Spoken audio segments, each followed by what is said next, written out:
Hello! Sankranti నెల వచ్చేసిందండోయ్! ఇప్పుడు మనకి చానా డిమాండ్ ఉన్న రెసిపీ ఏంటి? పితికి పప్పు. సో, పితికి పప్పుతో కర్రీ ఎలా చేయాలి అనేది ఆల్రెడీ మన ఛానెల్‌లో అప్‌లోడ్ చేశాము. సో, ఈసారి నేను పితికి పప్పుతో చికెన్ కూడా వేస్తే టేస్ట్ ఎలా ఉంటుంది చూసేద్దాము ఈ వీడియోలో. సో, అందుకే నేను పితికి పప్పు చికెన్ కర్రీ ట్రై చేస్తున్నాను. ట్రై కాదు యాక్చువల్లీ పితికి పప్పు చికెన్ కర్రీ చాలా అంటే చాలా బావుంటుంది. డిఫరెంట్ రెసిపీ అన్నమాట. సో, సూపర్‌గా ఉంటుంది. సో, ఇంకా ఆలస్యం చేయకుండా వీడియోలోకైతే వెళ్ళిపోదాము. బట్ వీడియోలోకెళ్ళే ముందు మన ఛానెల్‌ని ఎవరైనా ఫస్ట్ టైమ్ చూస్తూ ఉంటే సబ్స్క్రైబ్ చేసుకోండి. మీకు కూడా పితికి పప్పు అంటే ఇష్టం అంటే వీడియోనైతే లైక్ చేయండి. అలానే మీరు పితికి పప్పు చికెన్ కర్రీ ట్రై చేశారా ఎప్పుడైనా? సో, ట్రై చేసుంటే కామెంట్ చేయండి. అండ్ ఈ వీడియో మీరు ఏ ఊరు నుంచి చూస్తున్నారనేది కూడా కామెంట్ చేయండి. సో దట్ నాకు అర్థమవుతుంది అసలు నా వీడియో ఎవరు, ఎక్కడి నుంచి చూస్తున్నారు అనేసి. సో, యాజ్ యూజువల్ అందరికీ తెలుసు పితికి పప్పు మనము అనపకాయలని ఒలుచుకొని, ఆ గింజల్ని నానబెట్టి ఒక 6 అవర్స్ ఆర్ 7 అవర్స్ నానబెట్టి దాన్ని పితికి ఆ పైన ఉన్న తోలంతా తీస్తే దాని తర్వాత వచ్చే పప్పుని మనం పితికి పప్పు అంటాము. జనరల్‌గా మనకి రాయలసీమ సైడు చాలా ఫేమస్ అనమాట పితికి పప్పు. బట్ నేను ఇప్పుడు మ్యారేజ్ అయిన తర్వాత ఇప్పుడు గుంటూరు సైడ్ వచ్చాను. సో, ఇటు సైడ్ అయితే మాకు పితికి పప్పు దొరకవనమాట. సో, ఈ సీజన్‌లో పర్టిక్యులర్‌లీ నేను అక్కడికి వెళ్ళి మరీ తెచ్చుకొని వండుకుంటామనమాట పితికి పప్పు. సో దట్ ఆ ఫీల్ అలానే ఉంటది నాకు. యెస్! ఈ ఇయర్ నేను సక్సెస్‌ఫుల్‌గా పితికి పప్పు తిన్నాను అని చెప్పేసి.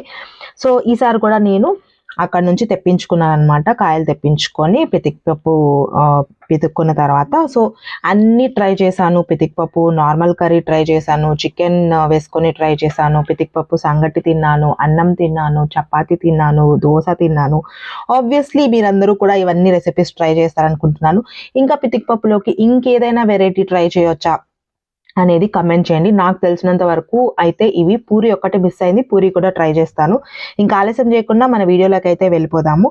సో, ఫస్ట్ అయితే మనము పితికి పప్పు కర్రీలోకి చికెన్ కర్రీలోకి మనం మసాలా అయితే రెడీ చేసేసుకుందాము.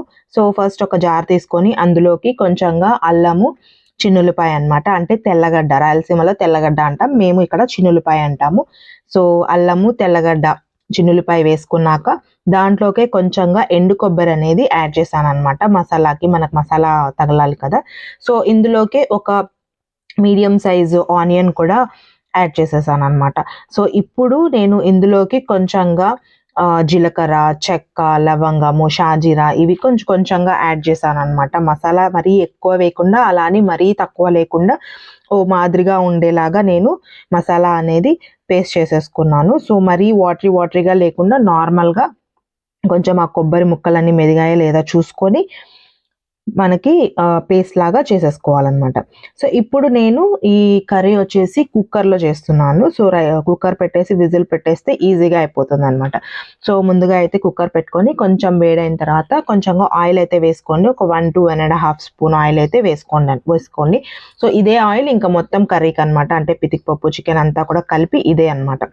సో, ఆయిల్ అయితే వేసుకున్నాక ఆయిల్ కొంచెం హీట్ అయింది అనిపించిన తర్వాత ఇందులోకి ఇప్పుడు మనము కొంచెం సన్నగా తరిగి పెట్టుకున్న ఉల్లిపాయలనేటివి వేసుకోవాలి. అదే ఎర్రగడ్డలు వేసుకోవాలండి.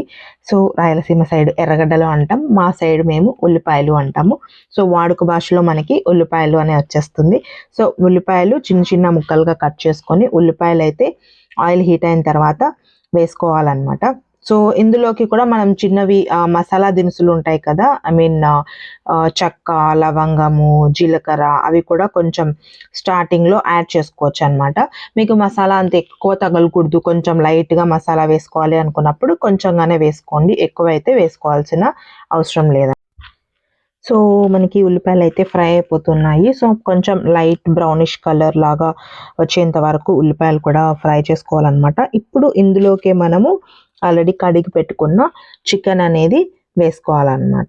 జనరల్ మనం చికెన్ కర్రీ చేసినట్టే చేసేసుకోవాలి ఫస్ట్ ప్రొసీజర్ అంతా కూడా. అంటే మనకి పితికి పప్పు సెపరేట్ చేసి, కర్రీ సెపరేట్ చేసి అట్లా అంటే పితికి పప్పు ఎక్కువ ఉడికిపోయిద్ది కదా! అలా కాకుండా నేను అందుకే 2 మిక్స్ చేసి చేసేస్తాననమాట. ఇది మా మమ్మీ స్టైల్ రెసిపీ. మా మమ్మీ ఇలానే చేసేది. సో, అందుకని 2 మిక్స్ చేసే చేసేస్తాననమాట. సో, ఇప్పుడు చికెన్ కూడా మొత్తం అంతా నీట్‌గా వాష్ చేసి పెట్టుకున్న తర్వాత కుక్కర్‌లోకి వేసేసి బాగా మిక్స్ చేసుకోవాలి. సో, మిక్స్ చేసేదానికన్నా ముందే కూడా ఫస్ట్ మనము సాల్ట్ అయితే వేసుకోవాలనమాట. సాల్ట్ తగినంత అంటే ఎట్లా అంటే నార్మల్ సాల్ట్ కన్నా నాకు చికెన్లోకి రాక్ సాల్ట్ వేస్తేనే కొంచెం అందాజుగా తెలిసిపోయిద్ది అనమాట. So rock salt, I mean కల్లుప్పు ప్లస్ పసుపు అనమాట. పసుపు కూడా వేసేసి బాగా చికెన్ కొంచెం కలపాలన్నమాట. అందులో ఉన్న కొంచెం ఆ వాటరీ కంటెంట్ అంతా కూడా, పచ్చి వాసన, నీసు వాసన అంతా కూడా పోతుందన్నమాట పసుపు అవన్నీ వేస్తే. సో పసుపు తర్వాత ఉప్పు వేసి బాగా మిక్స్ చేయాలన్నమాట. సో మంచిగా ఆ చికెన్ అంతా కలుపుకున్న తర్వాత ఇప్పుడు ఇందులో ఆ వాటర్ కంటెంట్ అంతా వచ్చేస్తుంది కదా. సో ఇప్పుడు ఇందులోకి మనము ఏం చేయాలంటే జస్ట్ కొంచెం విజిల్ పెట్టకూడదు, జనరల్గా ఉడికించుకోవాలన్నమాట. కాసేపే, ఎక్కువసేపు ఉడికించకూడదు, మరీ మెత్తగా. ఎందుకంటే తర్వాత మనము కుక్కర్ విజిల్ పెడతాం కదా పితికిపప్పు వేసిన తర్వాత. అందుకే ఎక్కువసేపు ఉడికించకుండా కొంచెం లైట్గా ఆ వాటర్ అంతా ఎవాపరేట్ అయిపోయేలాగా అంతవరకు మనము జస్ట్ నార్మల్గా మూత పెట్టి ఉడికించాలన్నమాట.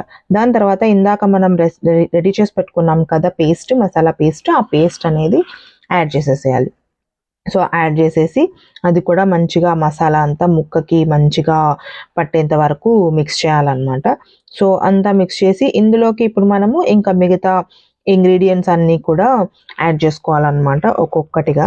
సో ఫస్ట్ అయితే మసాలా అంతా ముక్కకు పట్టాలి కొంచెము.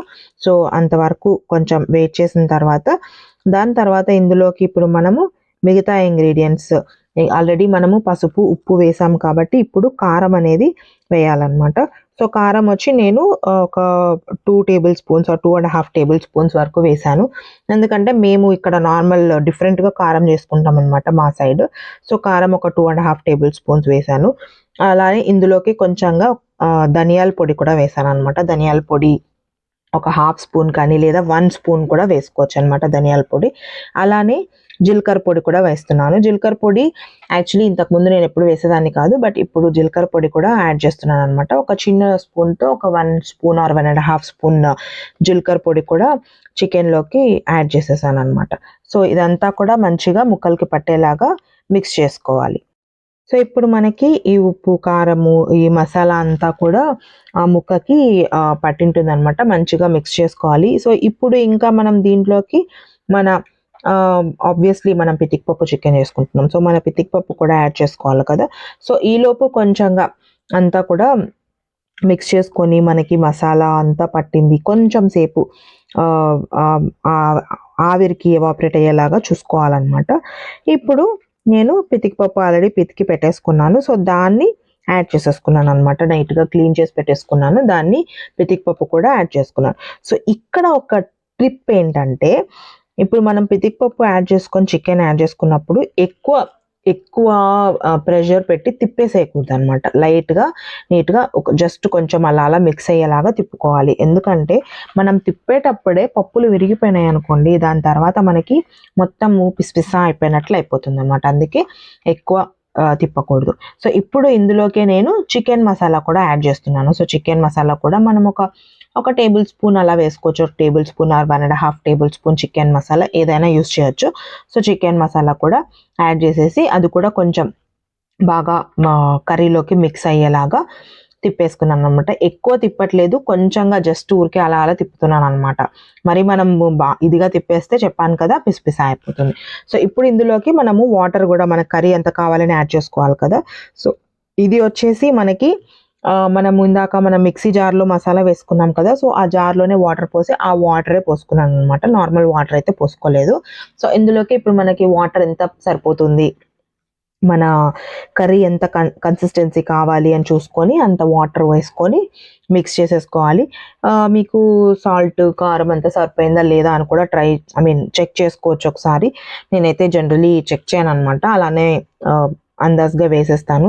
సో ఎప్పుడు కొంచెం పర్ఫెక్ట్గానే వస్తుంది. ఎప్పుడన్నా మన టైం బాగాలేనప్పుడు మాత్రమే కర్మ కాలిపోయిద్ది అన్నట్టు.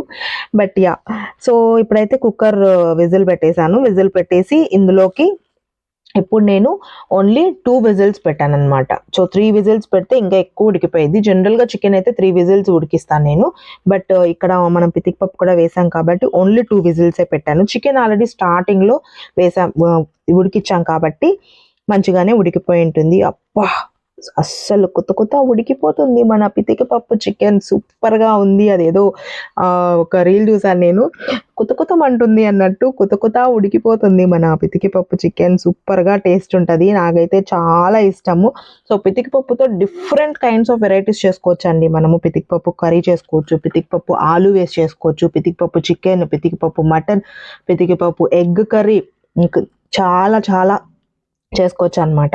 సో, నాకైతే నోట్లో నీళ్ళు ఊరుతున్నాయి అసలు ఆ కర్రీ చూస్తూ ఉంటేనే. సో, ముక్క కూడా మనము మరీ మెత్తగా ఉడకకుండా కొంచెం నోటికి తగిలేలాగా ఉంటదనమాట పితికి పప్పు కూడా. సో, అందుకే అలానే చేసుకోవాలి. నేనైతే ఈరోజు పితికి పప్పులోకి సంగటి చేసుకున్నాను. సంగటి, పితికి పప్పు కూర వేసుకొని తింటూ ఉంటే అబ్బబ్బబ్బబ్బబ్బబ్బా! అంతకన్నా అదృష్టమా అసలు. అసలు ఈ సీజన్‌లో పితికి పప్పు కూర తినాలి అంటే జనరల్లీ చిన్నప్పుడు పితికి పప్పు కూర చేస్తే ఎప్పుడు తినే కూరే గదా! కాబట్టి అంత ఇంట్రెస్ట్ వచ్చేది కాదనమాట. బట్ ఇప్పుడు మనకు దొరకదు గదా!